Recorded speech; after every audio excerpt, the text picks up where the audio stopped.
हाँ जी। तो tricky education platform एक बार आप सभी का हार्दिक स्वागत करता है। और आज हम पढ़ेंगे पाचन तंत्र डाइजेस्टिव सिस्टम के बारे में कि भोजन किस प्रकार बड़े बड़े टुकड़ों से छोटे छोटे बारीक टुकड़ों में परिवर्तित हो जाता है और किस प्रकार अपने मुख से होता हुआ ग्रसनी से ग्रास नली में होता हुआ अमाशय के द्वारा और उसके बाद में छोटी आंत बड़ी आंत से होता हुआ गुदा के द्वारा बाहर त्याग दिया जाता है। तो सबसे पहले हम मुख को पढ़ेंगे, फिर मुख गुहा को पढ़ेंगे, फिर जीभ को पढ़ेंगे, दांत, ग्रसनी, ग्रासनली, अमाशय, ग्रहणी, छोटी आंत, बड़ी आंत। इन सारी चीज़ों में किस प्रकार भोजन गति करते हुए यहाँ से होता हुआ अमाशय से होता हुआ इस ग्रहणी से होता हुआ छोटी आंत, बड़ी आंत और गुदा के द्वारा बाहर त्याग दिया जाता है, उसके बारे में आज हम जानेंगे। तो सबसे पहले हम मुख के बारे में जानते हैं। मुख क्या होता है? मुख दो चलनशील मुलायम होठों के द्वारा घिरा हुआ एक स्थान होता है। मतलब जो ये दो होठ हैं, इन दो होठों के बीच के स्थान को मुख कहा जाता है। ये जो मुख है ना, ये मुख गुहा में खुलता है। मतलब जो ये छोटा सा स्थान है, जो दो होठ है ना, ये दो होठ आगे जाकर इस मुख गुहा में खुलते हैं। मुख गुहा क्या होता है? मुख गुहा एक दो जबड़ों के बीच का एक ऐसा स्थान होता है जिसमें जीभ व दांत पाए जाते हैं। ये मुख गुहा जो है वो ग्रसनी में खुलता है। इस मुख गुहा के अंदर जो जीभ और दांत पाए जाते हैं उसके बारे में थोड़ा सा हम जान लेते हैं। जीभ जो होती हैं वो बोलने में काम आती है और जीभ स्वाद कलिका जिसमें पाई जाती हैं वो भी अनेक कार्य करने में सक्षम होती हैं। मतलब जीभ सिर्फ बोलने में काम नहीं आती हैं, उसके अंदर स्वाद कलिकाएँ पाई जाती हैं। उसके अंदर जो स्वाद कलिकाएँ पाई जाती हैं वो 3 से 4 प्रकार की पाई जाती हैं। सबसे आगे वाला जो भाग होता है जीभ के, वो स्वाद कलिका मीठे प्रकार की होती हैं, जबकि जो साइड वाली कलिका होती हैं वो थोड़ी सी तीखे टाइप की होती है, मतलब नमकीन टाइप की होती हैं। और जो पीछे वाली कलिका होती है ना, वो थोड़ी सी कड़वे टाइप की होती हैं। मतलब सबसे आगे वाली स्थान होता है वो मीठा होता है, उसके पास वाला स्थान होता है जो मतलब किनारों वाला साइड वाला स्थान होता है वो थोड़ा सा नमकीन साइड में होता है, और जो पीछे वाला स्थान होता है वो कड़वे टाइप का होता है। मतलब आज के बाद में आप ऐसा नहीं बोलोगे कि जीभ सिर्फ बोलने में काम आती है, नहीं, यह स्वाद को पहचानने में भी काम आती है। उसके बाद में हम पढ़ते हैं थोड़ी सी जानकारी दांत के बारे में। तो दांत हर मनुष्य के शरीर में या मुख में 32 दांत पाए जाते हैं, जिसमें ऊपर वाला जबड़ा और नीचे वाला जबड़ा, ऊपर वाले जबड़े में 16 दांत, नीचे वाले जबड़े में 16 दांत पाए जाते हैं। पास वाले जबड़े में यहाँ दांत 8 दांत और इसके नीचे वाले में 8 दांत, ऊपर 8 दांत, नीचे 8 दांत। इसको एक दंत सूत्र के द्वारा प्रदर्शित किया जाता है। मैंने यहाँ दांतों का चित्र बनाया है एक, जिससे आपको आसानी से समझ में आ सके। देखिए, ये जो दांत है ना, वो जैसे मैंने ये दो जबड़े ले ली, एक ऊपर वाला जबड़ा, एक नीचे वाला जबड़ा। ऊपर वाला जबड़ा होता है ना, उसमें हम ये जो जबड़ा है ऊपर वाला, उसको एक उधर से पढ़ेंगे, एक उधर से पढ़ेंगे। मतलब ये जो जबड़ा है ना, इसमें 4 प्रकार के दांत पाए जाते हैं। मतलब यहाँ से यहाँ तक 4 प्रकार के दांत पाए जाते हैं। कृंतक, रदनक, अग्रचवर्णक और चवर्णक, ये 4 प्रकार के दांत पाए जाते हैं। मतलब जो कृंतक दांत है ना, वो 2 दांत कृंतक पाए जाते हैं। रदनक जो तीखा दांत होता है वो 1 पाया जाता है। अग्रचवर्णक 3 दांत पाए जाते हैं, 2 दांत पाए जाते हैं। और जो चवर्णक होते हैं ना, वो 3 दांत पाए जाते हैं। मतलब देखिए, 2 दांत कृंतक, 1 दांत रदनक, 2 दांत अग्रचवर्णक और 3 दांत चवर्णक पाए जाते हैं। ठीक है। अब देखिए, इसका एक दंत सूत्र है। दंत सूत्र आपको बहुत बार आपने याद किया होगा, लेकिन मुझे लगता है वो याद करने में बहुत मुश्किल होती है। लेकिन आपको जिस प्रकार से मैं कंसेप्ट से पढ़ाऊंगा उसके हिसाब से आपको याद हो जाएगा। देखिए कैसे। 2 दांत कौन से हैं? कृंतक। मतलब क्या मैं यहाँ पे देखिए, 2 दांत कौन से हैं? कृंतक। क्या मैं ऐसे लिख सकता हूँ? ये 2। इसके पास का एक दांत है जिसे बोलते हैं रदनक। क्या मैं लिख सकता हूँ यहाँ पे 1, क्योंकि 1 ही दांत है। उसके पास में जो 2 दांत हैं उनको बोलते हैं अग्रचवर्णक। क्या मैं यहाँ लिख सकता हूँ कि 2 दांत ये अग्रचवर्णक। और इसके आगे वाले जो दांत होते हैं जिसे चवर्णक कहा जाता है, ये अग्र चवर्णक और ये चवर्णक, 3 दांत होते हैं। क्या मैं लिख सकता हूं कि यहाँ पे 3 दांत। अब इस जबड़े में 2 1 2 3 आ गई। अब उसके नीचे वाले जबड़े में भी 2 1 2 3 दांत पाए जाएंगे। तो मैं अगर ऊपर 2 1 2 3 लिख रहा हूं तो क्या मैं नीचे 2 1 2 3 लिख सकता हूं क्या? ठीक है, तो मैंने 2 1 2 3 लिख दिया। अब देखिए, इस जबड़े में 2 1 2 3, इस जबड़े में 2 1 2 3, इसका मतलब यहाँ भी सेम पाए जाएंगे, यहाँ भी सेम पाए जाएंगे। इसका मतलब क्या मैं ये इंटू 2 कर सकता हूँ क्या? तो मैंने इंटू 2 कर दिया। अब देखिए, 2 3 4 5 6 7 8, 8 ऊपर 8 नीचे, 16, 16 इंटू 2 मतलब 32 दांत हो गए। ये है मानव का दंत सूत्र। 2 1 2 3 बटा 2 1 2 3 इंटू 2, ये है हमारा मानव का दंत सूत्र। तो हमने मुख को पढ़ा, मुख गुहा को पढ़ा, जीभ को पढ़ा और दांतों को भी पढ़ लिया है। इसके बाद में हम बढ़ते हैं ग्रसनी पर। ग्रसनी एक 12 सेंटीमीटर लंबी नलिका होती है। ये नलिका क्या काम करती है? ये नलिका जो है ना, एक तो श्वास लेने में काम आती है, एक भोजन को निगलने में काम आती है, और एक और कार्य, यह यहाँ पे एक ध्वनि वाहक पाया जाता है जिससे ध्वनि निकलती है या गूंज निकलती है। मतलब इस ग्रसनी के अंदर एक चीज पाई जाती है जिससे हम बोलने का भी कार्य होता है। ये जो ग्रसनी है ना, वो आगे जाकर ग्रास नली में खुलती है। ग्रास नली क्या काम करती है? ग्रास नली जो भोजन है ना, ये भोजन ग्रास नली से होता हुआ अमाशय में जाता है। मतलब ये ग्रास नली भोजन को अमाशय में पहुंचाने का काम करती है।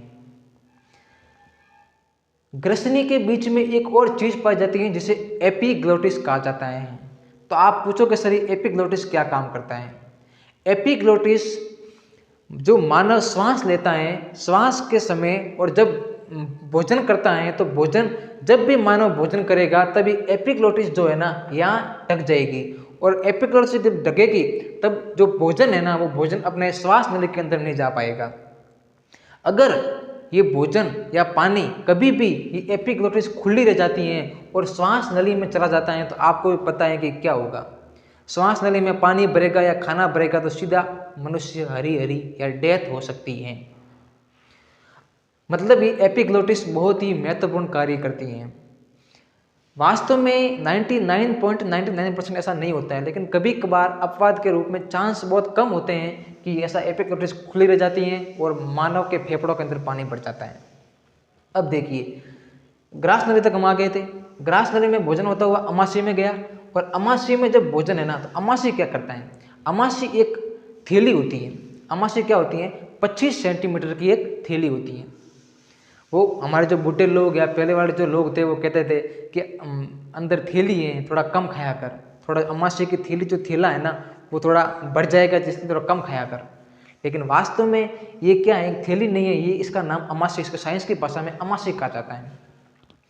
अमाशय क्या करता है? जब हम भोजन एकत्रित करते हैं, जब हम भोजन को ठूसते हैं तो उसके बाद में ये भोजन धीरे धीरे यहाँ पे एकत्रित होता है, और एकत्रित होने के बाद में अमाशय में बहुत सारे एंजाइम पाए जाते हैं। इन एंजाइम्स के द्वारा इन भोजन का छोटे छोटे टुकड़ों में तोड़ा जाता है, और ये छोटे छोटे टुकड़े आगे जाकर ग्रहणी में जाते हैं। और ग्रहणी क्या होती है? ग्रहणी एक सी आकार की नलिका होती है।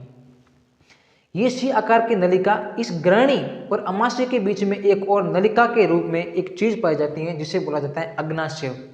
मतलब अग्नाशय क्या है? तो अग्नाशय अमाशय व ग्रहणी के बीच में पाया जाने वाला एक नलिका होती है जिसे मिश्रित ग्रंथि भी कहा जाता है। ये अग्नाशय एक ग्रंथि होती है जिसे मिश्रित ग्रंथि कहा जाता है। तो हमने यहाँ तक हम आ गए, अमाशय पढ़ लिया हमने, ग्रहणी पढ़ ली। ग्रहणी एक सी आकार की नलिका होती है जिससे भोजन छोटी आंत में प्रवेश करता है। इतना सा कार्य इस ग्रहणी का, ठीक है। और इस ग्रहणी के बीच में क्या पाया जाता है? अग्नाशय पाया जाता है जो एक मिश्रित ग्रंथि है। और जब ये भोजन अब ग्रहणी से छोटी आंत में प्रवेश करेगा, छोटी आंत में भोजन प्रवेश करने के बाद में जो छोटी आंत है ना, इसमें अब भोजन का पाचन तो हो गया है। अब आप पूछोगे नहीं कि भोजन का पाचन तो सर हो गया है अमाशय में, लेकिन ये जो ग्रहणी है ना, इस ग्रहणी ये जो छोटी आंत है, छोटी आंत क्या कार्य करती है? तो छोटी आंत जो ऐसा भोजन जो पाचन नहीं हुआ है, जैसे प्रोटीन है, कार्बोहाइड्रेट है, न्यूक्लिक अम्ल है, ये भोजन भी पाचन नहीं हुआ है, क्योंकि ये बहुत ही हार्ड भोजन होता है, ये पाचन होने में बहुत टाइम लगता है। तो ये छोटी आंत में प्रोटीन, कार्बोहाइड्रेट और न्यूक्लिक अम्ल का क्या होता है, पाचन होता है। फिर जो यहाँ से जो भोजन है ना, वो पाचित भोजन बड़ी आंत में प्रवेश करता है, और बड़ी आंत में अनेक रसांकुर है, ऐसी बहुत सारी चीज़ें होती हैं, उसके द्वारा ये जो भोजन की जो उपयोगी चीज़ें होती है ना, वो ब्लड में त्याग दी जाती है, मतलब ब्लड ग्रहण कर लेता है, ब्लड में भेज दी जाती हैं।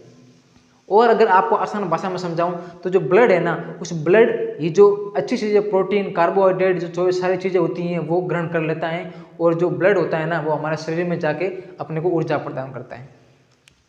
अब जो ऐसी चीज़ जो अपने उपयोगी नहीं है, वो चीज़ आगे जाते हुए मलाशय में जाती है, और मलाशय से आगे होते हुए गुदा में जाती है, और गुदा के द्वारा त्याग दी जाती है। मतलब जब ये गुदा के द्वारा जो चीज़ हो, यहाँ जो चीज़ है जो अपने उपयोगी नहीं है, उसे अपशिष्ट पदार्थ कहते हैं। जो अपशिष्ट पदार्थ है ना, वो मलाशय से होते हुए गुदा द्वारा बाहर त्याग दी जाती है। अब एक बहुत ही आपको कंसेप्ट की चीज़ बताऊं, ये जो छोटी आंत है ना, ये छोटी आंत, बड़ी आंत और अमाशय, ये तीन भाग है, इन तीनों के तीन तीन भाग होते हैं। मतलब ये छोटी आंत के तीन भाग होते हैं। कौन कौन से? ग्रहणी, मध्यांतर, शेषांत्र। ग्रहणी, मध्यांतर, शेषांत्र। ग्रहणी, मध्यांतर, शेषांत्र। बड़ी आंत 1.5 सेंटीमीटर लंबी नलिका होती है। इसमें भी तीन भाग होते हैं, उंडुक, वृदांत्र, मलाशय। उंडुक, वृदांत्र, मलाशय, तीन चीजें होती हैं, उंडुक, वृदांत्र, मलाशय। अब जो ये अमाशय है ना, इस अमाशय के भी तीन भाग होते हैं। कौन कौन से? तो अमाशय के कार्डियक, फंडिक और पाइलोरिक। कार्डियक, फंडिक और पाइलोरिक, यहाँ बताता हूँ मैं। अमाशय के भी तीन भाग होते हैं, कार्डियक, फंडिक और पाइलोरिक। ठीक है, ओके। 1 2 3 मैंने आपको ये बताने का एक ही इसका मकसद था कि साथ में अगर तीन चीज़ें बताऊंगा तो आपको आसानी से याद होगी। मतलब छोटी आंत के तीन भाग, बड़ी आंत के तीन भाग और अमाशय के तीन भाग। कौन कौन से? Cardiac, fundic, pyloric. छोटी आंत के ग्रहणी, मध्यांतर, शेषांत्र। बड़ी आंत के उंडुक, वृदांत्र, मलाशय। इसी प्रकार भोजन, जिस प्रकार भोजन मुख से होता हुआ और अमाशय से होता हुआ, इस मलाशय से होता हुआ गुदा के द्वारा बाहर त्याग दिया जाता है, उसके बीच में किस प्रकार एंजाइम्स के द्वारा इनका छोटे छोटे टुकड़ों में लुगदी बनी जाती है, और छोटे छोटे टुकड़ों में काट कर या बांट कर जिस प्रकार भोजन आगे बढ़ता हुआ अपने शरीर में जिस प्रकार ऊर्जा प्रदान करता है, वो चीज़ें हम कल पढ़ेंगे। आज मैंने आपको बताने का एक ही मकसद था कि हम जिस प्रकार भोजन यहाँ से मुख गुहा से प्रवेश करता है, मुख से मुख गुहा से होता हुआ, और गुदा के द्वारा किस प्रकार त्यागा जाता है, उसके बीच में कौन सी चीज़ें पाई जाती हैं, ऐसे कौन से अंग होते हैं जहाँ से होता हुआ भोजन प्रवेश करता है, वो बताने का एक मकसद था मेरा। तो आपको ये चीज़ याद होगी कि ग्रसनी कहाँ पर है, मुख का क्या कार्य है, मुख गुहा का क्या कार्य है, उसके अंदर दांत पाए जाते हैं, दांतों के बारे में आपको बताया मैंने, और जीभ के बारे में बताया, जीभ का क्या कार्य होता है, जिसमें 3 स्वाद कलिकाएं पाई जाती हैं, और उसके बाद में अमाशय के बारे में बताया, अग्नाशय के बारे में बताया। और एक चीज़ आपको बता दूं कि अमाशय के पास में यकृत पाया जाता है, उस यकृत के अंदर एक छोटी सी नलिका होती है जिसे पित्ताशय कहा जाता है। बस इतनी चीज़ आपको बताने बाकी थी। बहुत बहुत धन्यवाद। ये पाचन तंत्र के बारे में जिस प्रकार भोजन गति करता है वो आपको समझ में आ गया होगा, और अपने शरीर में कौन से अंग हैं जो गति करने के लिए सहायक होते हैं वो मैंने आपको बता दिया है। और कल की क्लास में हम पढ़ेंगे कि भोजन अंदर किस प्रकार पाचन होता है और किस प्रकार बड़े बड़े टुकड़ों से छोटे छोटे टुकड़ों में परिवर्तित होता है। बहुत बहुत धन्यवाद। Thank you. लाइक जरूर करें।